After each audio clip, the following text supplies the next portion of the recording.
Honestly, it's like, okay. So, well, I guess I gotta get to chapter 7. I didn't even know that was an option, right? Okay. Um, this particular video is so fucking infuriating. Oh my god. This is this is like when you talk about like defunding the police because they're not getting their shit done. This is about dispatch, right? And how I'm just going through call 7 right now, right? And it's just absolutely infuriating that like I've already told you there's an emergency and I've told you where you need to go. Why are you interrogating me in this moment as though you're not the fucking police investigator? Like, literally just get the emergency services there, for fuck's sake. In June 2021, a Tennessee woman feared for her life when she called 911 and told them that Michael Louise Cadigan had FaceTimed her and showed her his ex-girlfriend's dead and beaten body. Police and Fire Communications, this is Portia. Hi, yes, my name is, I'm calling from Kingsport, Tennessee. Is this the High Point Sheriff's Department? No, this is the High Point Police Department. Police Department, yes. Okay, I just left from the Kingsport Police Department reporting a murder that happened there in North Carolina this morning. And my friend, his name is Michael Cadogan.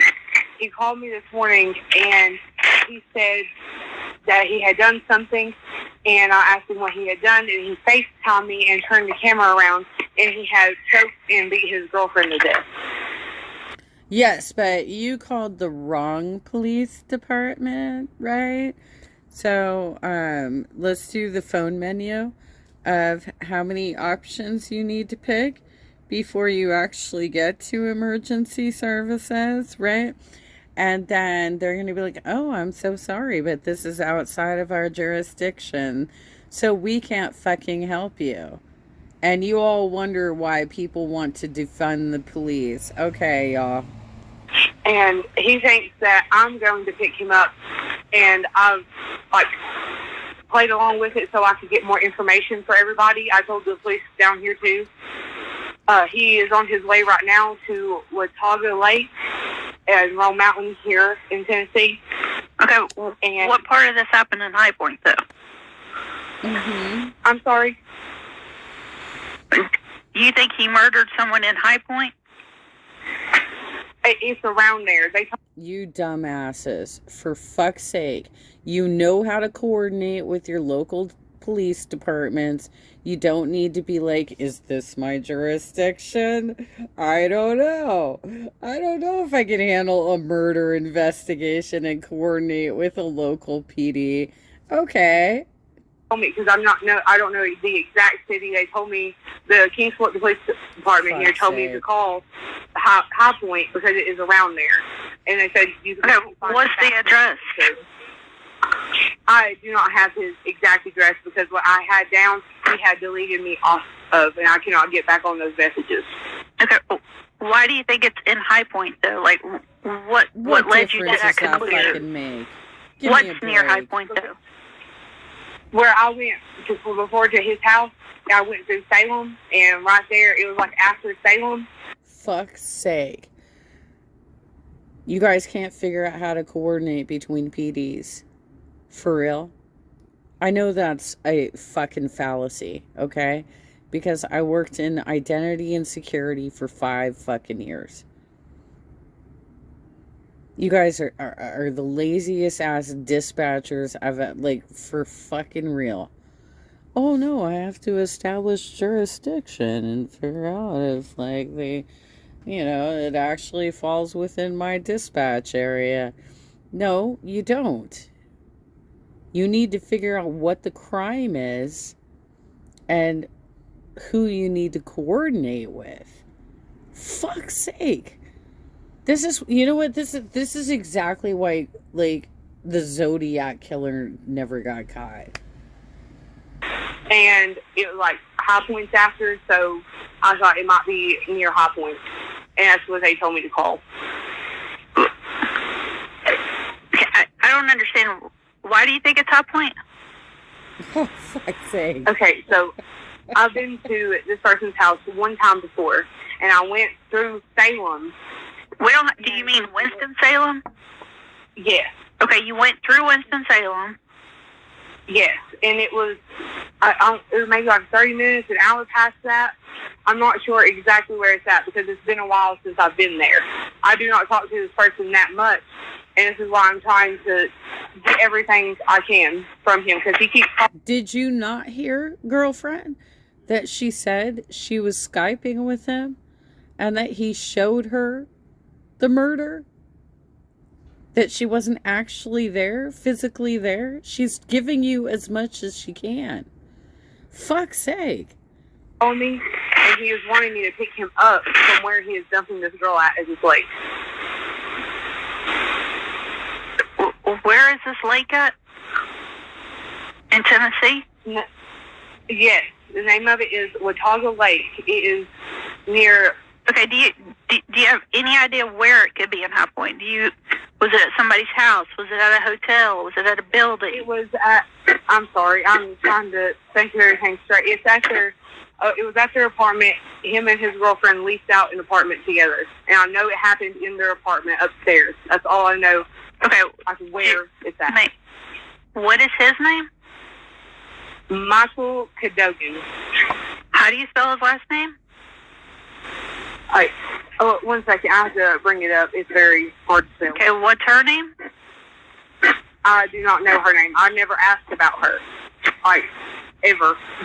And so it is Cadogan. Jogan. And what was your name again? A phone number for you?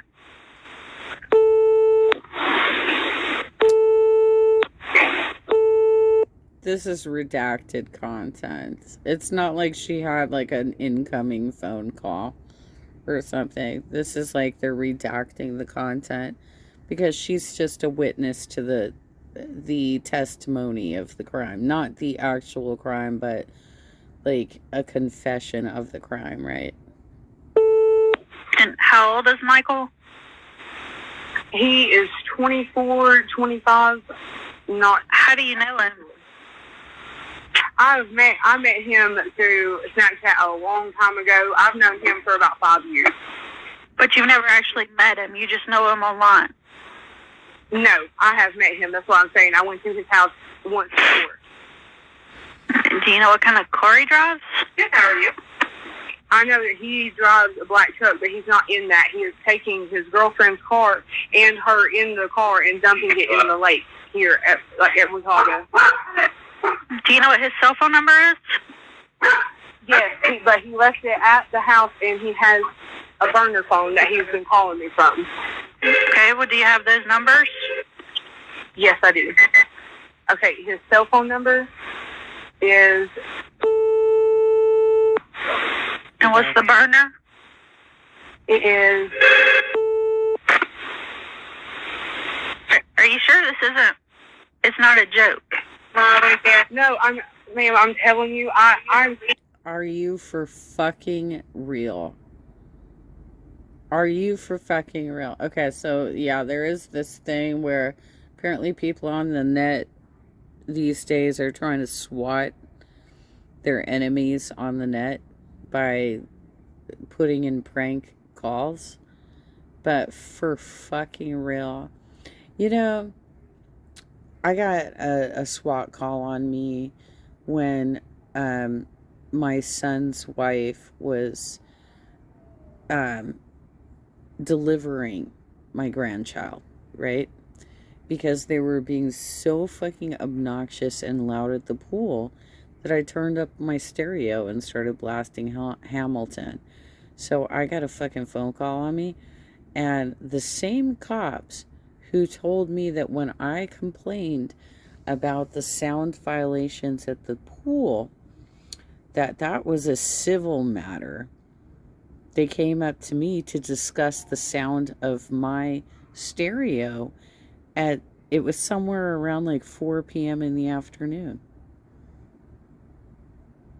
And you wonder why we want to defund the police. All right, let's go. To my own life because of how he is talking, and I've seen this girl with my own eyes over the phone. What did she look like? She was like, it was like there was a commotion around the room, and she was just laying there beside the bed. And he walked over there, and she wasn't breathing. I told him to check for a pulse. I told him to do everything. And what do you mean there was a commotion in the room? Commotion with who? Just him? Yeah, you see like someone had spots, like things around the room. Okay. All right. Can you describe her? What does she look like? Was she white, black, Hispanic? She is white. She has curly blonde hair. I'm not sure about her eye color. I don't know for sure. But he said he strangled her to death. Yes, he told me that in his own words. Okay.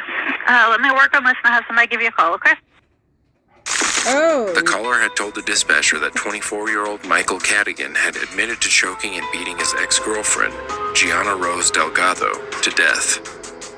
The caller had allegedly met the man on Snapchat 5 years prior and told authorities that she had played along on the call to gather as much information as possible before going to the police. The killer was heading to Watauga Lake to dump both Delgado's body and her car in the lake when police stopped him. Police found the 19-year-old's body inside a tote bag in the car's trunk, just as the caller had said.